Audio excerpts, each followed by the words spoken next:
Asian lifts private limited இவங்க இந்த ஃபீல்டில் 22 வருஷம் முன் அனுபவம் உள்ளவங்க. மெஷின் ரூம்லெஸ் எலிவேட்டர்ஸை யூரோப்பியன் ஸ்டாண்டர்ட் சேஃப்டி ஃபீச்சர்ஸோடு தராங்க. கூடவே 5 இயர்ஸ் வாரண்டியும் 5 இயர்ஸ் ஃப்ரீ மெயின்டெனன்ஸும் தர்றாங்க. உங்கள் பழைய மேனுவல் டோர் லிஃப்ட்டை ஆட்டோமேட்டிக் டோர் லிஃப்ட்டாக மாற்ற நினைக்கிறவங்களும் குவாலிட்டியான மற்றும் சேஃப்டியான லிஃப்ட்டை வாங்க நினைக்கிறவங்களும் திரையில தெரியறனுக்கு ஃபோன் பண்ணுங்கள். இன்றைக்கி நம்ம திரைவிமர்சன நிகழ்ச்சியில் இயக்குனர் சசிகாந்த் இயக்கத்தில் வெளியே வந்திருக்கிற டெஸ்ட் படத்தை பற்றி பார்க்க போகிறோம். இந்த படத்துடைய கதையை பற்றி பார்த்தோம்னா, மாதவனும் நயன்தாராவும் காதல் திருமணம் பண்ணவங்க. அவங்களுக்கு கல்யாணம் ஆகி பல வருஷம் ஆகியும் குழந்தைங்க இல்லை. அந்த குழந்தைய செயற்கை முறையில் பெற்றுக்கலாம் அப்படின்னா அதுக்கு ஒரு 5 லட்ச ரூபா பணம் வேணும். அந்த ஒரு தேவை இருக்குது. அது மட்டும் இல்லாமல் மாதவன் ஒரு மாற்று எரிபொருள் கண்டுபிடிக்கக்கூடிய ஒரு விஞ்ஞானி. அவர் அதுக்கான மாற்று சக்தியும் கண்டுபிடிச்சிட்டாரு. அதுக்கே ஒரு 50 லட்ச ரூபா கடனை வாங்கிட்டார். அதுக்கு கடன்காரன் வேற துரத்திக்கிட்டு இருக்கான். இதுக்கப்புறம் இந்த எரிசக்தியை கவர்மெண்ட் அப்ரூவலோட நடத்தணும் அப்படின்னு சொன்னால் அதுக்கு ஒரு 5 கோடி ரூபா மந்திரி கேட்குறாரு. அந்த 5 கோடி ரூபாயை ரெடி பண்ணி கொடுக்கணும். இந்த ப்ரெஷரில் அவர் சுற்றிக்கிட்டு இருக்காரு. இன்னொரு பக்கம் பார்த்தீங்கன்னா, ஒரு பெரிய கிரிக்கெட் வீரர். ஆனால் அவர் இப்போ ஃபார்மில் இல்லை, ஃபார்ம் அவுட் ஆகி இருக்கிறாரு. இப்போ அடுத்து நடக்க போகிற இந்தியா பாகிஸ்தான் மேட்ச்சில் அவர் சரியாக பெர்ஃபார்ம் பண்ணலைன்னா அவரை சீட்டை கீச்சிருவாங்க அப்படின்ற மாதிரி ஒரு சூழ்நிலை இருக்குது. இது ஒரு பக்கம் போய்கிட்டு இருக்க. இப்போது இந்த கிரிக்கெட்லலாம் மேட்ச் ஃபிக்ஸிங் பண்ணுவாங்க இல்லையா, அந்த டீம் ஒன்று சித்தார்த்தை கட்டம் கட்டுது. இந்த சித்தார்த்துக்கும் மாதவனுக்கும் ஒரே எதிரி தான். மாதவனுக்கு 50 லட்சம் கொடுத்ததும் அதே பார்ட்டி தான். சித்தார்த்தை இந்த மேட்ச் ஃபிக்ஸிங்கில் கொண்டு வரணும் அப்படின்னு நினைக்கிறதும் அதே பார்ட்டி தான். இதுக்கப்புறம் என்னாச்சு அப்படிங்கிறது இந்த படத்துடைய கதை. இந்த படத்தை ஒரு ஸ்போர்ட்ஸ் ட்ராமான்னு சொல்லலாம். ஒரு ஸ்போர்ட்ஸ் ட்ராமாவில் கொஞ்சம் த்ரில்லர் கலந்து எடுத்த ஸ்போர்ட்ஸ் ட்ராமான்னு சொல்லலாம். இந்த மாதிரியான ஸ்போர்ட்ஸ் ட்ராமாக்கெல்லாம் ஒரு பெரிய ப்ளஸ் பாயிண்ட் என்னென்னா, படத்துடைய மையக்கதை கொஞ்சம் சுமாராக இருந்தால் கூட இடையில அந்த ஸ்போர்ட்ஸ் காப்பாற்றி விட்டுரும். அது ஒரு சுவாரஸ்யத்தை கொடுத்துரும்.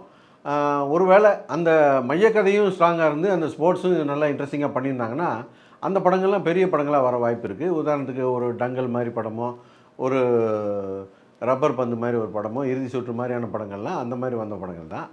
ஆனால் உரலுக்கு ஒரு பக்கம் இடி, மத்தாளத்துக்கு 2 பக்கம் இடின்ற மாதிரி இந்த படத்தில் மைய கதையும் சரியில்லை, இவங்க எடுத்த ஸ்போர்ட்ஸ் கதையும் மொக்கையாக இருந்து போச்சு. ஸ்போர்ட்ஸ்லாம் ரசிக்கவே முடியல, அவ்வளோ மோசமாக எடுத்து வச்சுருந்தாங்க.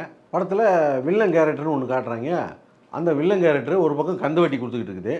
அந்த கந்து வட்டி கொடுத்துட்டு 50 லட்ச ரூபாய் கொடுக்குறியா, அவன் பொண்டாட்டி பிள்ளையை தூக்கிட்டுமா, உன்னை என்ன பண்ணுறேன் பாருன்னு ஒரு பக்கம் ரகலை பண்ணிக்கிட்டு இருக்கு. அதே அந்த கந்து வட்டி குரூப் தான் 5000 கோடிக்கு நாங்கள் மேட்ச் ஃபிக்ஸிங் பண்ணுறோம் அப்படின்னு சொல்லிட்டு அது பண்ணிக்கிட்டு இருக்குது. அது பார்த்தா திடீர்னு இந்த பீச் ஓரமாக ஒரு ஓலைக்கட்டாயில் உட்காந்து வியாபாரம் பேசிக்கிட்டு இருக்குது. அந்த ஓலைக்கட்டாயை காட்டின உடனே ஒருவேளை சுண்டக்கஞ்சி பிஸ்னஸும் இவர் பண்ணுறாரோ அப்படின்னு பயம் எடுத்துருச்சு எனக்கெல்லாம். மேட்ச் ஃபிக்ஸிங்கிறது எவ்வளோ பெரிய இஷ்யூ, அது எவ்வளோ இன்ட்ரெஸ்டிங்கான விஷயங்கள் அதுக்குள்ளே இருக்குது. அதுக்குள்ளெல்லாம் போகாமல் வெறும் மேட்ச் ஃபிக்ஸிங் அப்படிங்கிறத வார்த்தையிலே சொல்லிவிட்டு அந்த டீட்டெயிலெலாம் பண்ணாமல் விட்டாங்க. அப்புறம் இந்த மாதவன் கேரக்டர் டிப்ரெஸ் ஆகிடுது அப்படின்னு சொல்லிட்டு காட்டுறாங்க. அதெல்லாம் நமக்கு கொஞ்சம் கூட கனெக்ட் ஆகவே இல்லை. எவனோ மாதவன் ஒரு படத்தில் நடிச்சிருவாப்பில். அந்த படத்துலலாம் அந்த கேரக்டர் கொஞ்சம் கொஞ்சமாக மாறுறது அவ்வளோ பயங்கரமாக இருக்கும். நம்மளே அந்த கேரக்டரோட ஒன்றி படம் பார்ப்போம். ஆனால் இந்த படத்தில் அதெல்லாம் சுத்தமாக ஒர்க் ஆகவே இல்லை. கதையே இந்தியா பாகிஸ்தான் மேட்சை வச்சு மையப்பற்றி எடுத்திருக்காங்க. அந்த இந்தியா பாகிஸ்தான் மேட்ச்ன்றது எவ்வளோ இன்ட்ரெஸ்டிங்காக இருக்கணும். ஒரு 2 டீம் கிரிக்கெட் விளையாடுதுன்னா இந்த சைடு ஒரு 11 பேர், அந்த சைடு ஒரு 11 பேர், 22 பேர் விளையாடணும்ல. ஆனால் இந்த படத்தில் இவர் ஒருத்தர் மட்டும்தான் விளையாடுவார். இவரை மட்டும்தான் காட்டுவாங்க. இவரே தான் 4 அடிக்கணும், இவரே தான் 6 அடிக்கணும், இவரே தான் அவுட் ஆகணும், இவரே தான் கேட்ச் பிடிக்கணும், இவரே தான் போலிங் போடணும். நல்ல வேலை, இவரே போலிங் போட்டு இவரே பேட்டிங் பண்ணி இவரே 6 அடித்து இவரே கேட்ச் பிடிக்காமல் விட்டார். ஒரு 40-45 வருஷத்துக்கு முன்னாடிலாம் இந்த பிளாக் அண்ட் ஒயிட் டிவி தான் இருக்கும். அதில் கிரிக்கெட் போடுவாங்க. கிரிக்கெட் போட்டால் 5 டேஸ் டெஸ்ட் மேட்ச்சு 2 இன்னிங்ஸ் இருக்கும். அதில் கவாஸ்கர் ஓப்பனிங் பேட்ஸ்மேனாக இறங்குவார். இறங்குனார்னா 2 இன்னிங்ஸ்லாம் முடியாது, ஒரு இன்னிங்ஸ் முடிகிறதுக்கு 5 நாள் ஆயிரும். அந்த 5 நாள் கழித்து பேட்டை கொடுத்துட்டு போவார். ஃபஸ்ட்டு ஓப்பனிங் பேட்ஸ்மேனை இறங்குனவர் கடைசியாக கொடுத்துட்டு போவார். அங்கே பார்த்தீங்கன்னா அந்த மேட்ச்சில் இவங்க விளையாண்டுக்கிட்டு இருப்பாங்க, சுற்றி புறா உட்காந்து மேய்ஞ்சிக்கிட்டு இருக்கோம். அந்த புறாலாம் அந்த பிச்சை விட்டு பால் போனால் தானே அவங்க புறா பயப்படும். இவங்க தூக்கி அடிச்சிருவாங்க நம்ம மேலே பட்டுருன்னு பிச்சுக்குள்ளேயே அடிச்சுக்கிட்டு இருப்பாங்க. இவங்க கிரிக்கெட் விளையாட வந்தாங்களா, டொக்கு வச்சு பழக வந்தாங்களான்ற மாதிரியே இருக்கும். அந்த மேட்ச்சை 5 நாள் லீவ் போட்டு வீட்டில் உட்காந்து பார்த்துக்கிட்டு இருப்பாங்க.